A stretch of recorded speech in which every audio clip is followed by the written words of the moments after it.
오늘의 10분 말씀 이사야 28장 14절서부터 29절까지의 말씀입니다. 여러분들 혹시 나는 괜찮겠지 신앙에 대해 들어보신 적 있으신가요? 오늘 본문은 어제 본문인 28장 초반에 북이스라엘의 멸망이 교만한 면류관 때문에 있음을 알려주고 우리는 괜찮겠지 생각하는 남유다 백성들에게, 지도자들에게 이사야 선지자가 하나님의 심판의 말씀을 전하는 내용입니다. 나는 괜찮겠지 신앙의 문제점들은 다음과 같습니다. 첫 번째, 하나님의 경고의 말씀이 계속해서 들려오더라도 그것을 못 듣거나 무시합니다. 두 번째는 세상 사람들과 구별 없이 동일한 목적, 동일한 삶의 방식으로 살아갑니다. 세 번째, 성경의 말씀을 기준으로 삼지 않고 본인의 생각을 기준으로 삼습니다. 네 번째, 예전 하나님의 은혜를 다 잊어버리고 사는 사람들입니다. 마지막 다섯 번째, 하늘나라 법칙보다는 세상 법칙대로 사는 사람들입니다. 14절서부터 15절까지는 남유다, 예루살렘 지도자들에게 하는 말씀인데요. 북이스라엘의 멸망을 듣고서도 이들은 나는 괜찮겠지라는 신앙으로 하나님 말씀을 기초에 두고 사는 자들이 아니라 거짓에, 허위에 기초를 두고 사는 자들임을 성경은 드러내고 있습니다. 즉 이들의 어리석은 선택에 대해 말하고 있습니다. 14절에 이러므로 라고 시작을 하는데요. 그것은 전 본문인, 다시 말씀드리면 북이스라엘 멸망을 듣고서도 오만하게 된 예루살렘 이스라엘 백성을 다스리는 지도자들에 대해서 하나님께서 이사야를 통하여서 여호와의 말씀을 들을지어다 라고 선포하고 있는 것입니다. 15절을 보시게 되면 이들이 한 선택은 하나님의 생명의 말씀의 선택이 아닌 사망과 언약하였다라고 이야기하고요.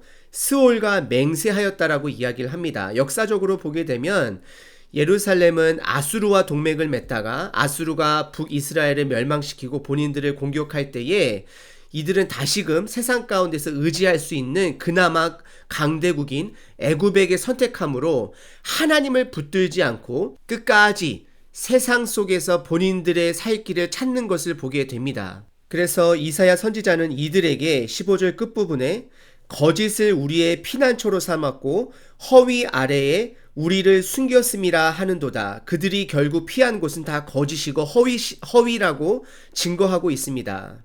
그러면서 하나님께서는 선택된 백성 유다에게 구별의 삶을 바라셨지만 세상 사람들과 구별 없이 동일한 목적과 동일한 삶의 방법으로 살아가는 유다 백성에게 기초 똘에 대해 16절과 17절에 말씀하고 계십니다. 16절에 그러므로 바로 유다에게 하는 말씀입니다. 주 여호와께서 하나님께서 이같이 이르시되 보라, 집중하라는 것이죠. 내가 한 돌이 있는데요. 시온에 두어 예루살렘에 두어서 기초를 삼았노니 곧 시험한 돌이요 귀하고 견고한 기초돌이라. 바로 이것은 저희들이 너무나도 잘 알고 있는 예수님인 것을 저희가 알고 있습니다. 이 예수님을 붙들면 다급하게 되지 않을 것을 말하고 있습니다. 그러면서 17절은 하나님의 정의와 공의로 세상 가운데 심판이 있을 것을 다시 한번 말씀하고 계십니다. 결국 나는 괜찮겠지 신앙을 가진 유다 백성들에게 하나님께서는 세상 사람들과 구별 없이 동일한 목적과 동일한 삶의 방식으로 살아감으로 하나님의 심판이 있을 것을 18절서부터 20절까지 나오는 것을 보게 됩니다. 그리고 21절서부터 22절까지는 예전 하나님의 은혜를 다 잊어버리고 사는 유다 백성, 나는 그래도 괜찮겠지라는 신앙을 가지고 사는 백성에게 하나님께서 그들의 오만한 죄를 드러내고 계십니다. 21절에 두 산이 등장하게 되는데요. 대저 여호와께서 브라심산에서와 같이 일어나시며 기브온 골짜기에서와 같이 진노하사. 이스라엘 백성들에게 있어서 브라심산은 파도로 블레셋 사람들을 치셨던 곳이고 기드온 골짜기는 가나안 사람들을 우박으로 흩으셨던 하나님의 승리가 있던 곳이었습니다. 하나님께서는 이 두 산 이름을 거론하시면서 하나님의 은혜를 잃어버린 자들에게 진노하실 것을 말씀하고 계시면서 그 진노의 방법은 너희들이 예측할 수 없는 비상하고 기이할 것이다 라고 말하고 있습니다. 하지만 그와 동시에 22절에 보시면 하나님께서는 이사야 선지자를 통하여서 유다가 돌아오기를 바라는 마음을 표현하고 계십니다. 그러므로 너희는 오만한 자가 되지 말라라고 말씀하고 계십니다.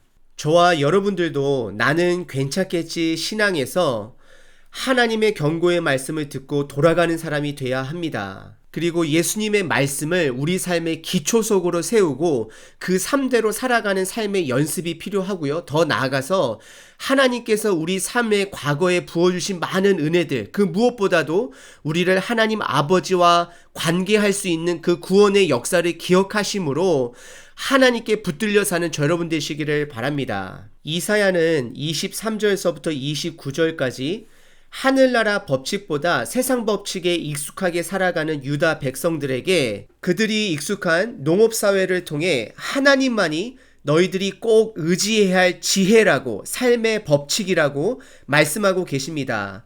23절에 내 목소리를 들으라. 이것이 창조주 하나님이 만드신 첫 번째 법칙입니다. 그분은 말씀하시고 우리는 들어야 합니다. 순종해야 하는 것입니다. 태초의 창조도 하나님의 말씀으로 시작이 되었습니다. 우리 삶이 회복되기 위해서는 그분의 말씀을 들어야 하는 것입니다. 24절서부터는 본격적으로 농장법을 통해서 말씀하고 계시는데요. 파종, 씨를 뿌리는 것이죠. 파종할 때와 밭을 갈 때, 그리고 개간할 때를 모르는 유다 백성을 책망하고 있습니다. 아무리 게으르고 조금은 무식한 농부이라 할지라도 이것은 기본적으로 다 아는 것인데 너희들은 그 기본에도 못 미치는 자들이라고 하나님께서는 말씀하고 계십니다. 그리고 두 가지 씨가 나오는데요. 소회향 씨와 대회향 씨가 나오는데 이 씨종은 작은 씨로서 큰 수레바퀴에 갈게 되면 알곡들이 다 으스러져서 이것들을 추수하기 위해서는 작대기와 막대를 통해서 그것을 수확해야 된다라고 말씀하고 계십니다. 즉 농부들도 자연의 법칙에 따라 수확하는 것을 아는데 유다 백성들은 삶의 기본인 즉 하나님의 말씀을 들어야 하는 것도 못 듣고 무시하고 있음을 지적하고 있는 것입니다. 이것은 어떻게 보면 지금 현재에도 나는 괜찮겠지라는 신앙에서 시작되었다라고 생각합니다. 여러분들 혹시 나는 괜찮겠지라는 신앙을 가지고 살지는 않은지 돌아보시기를 바랍니다. 다시 한번 5가지에 대해서 나눌 텐데요. 첫 번째, 하나님의 경고의 말씀을 못 듣거나 무시하는 자들은 나는 괜찮겠지 신앙을 가진 자들입니다. 두 번째, 세상 사람들과 구별 없이 동일한 목적, 동일한 삶의 방식으로 살아가지는 않는지. 세 번째, 성경의 말씀을 기준으로 삼지 않고 본인의 생각을 기준으로 삼고 살아가고 있지는 않은지.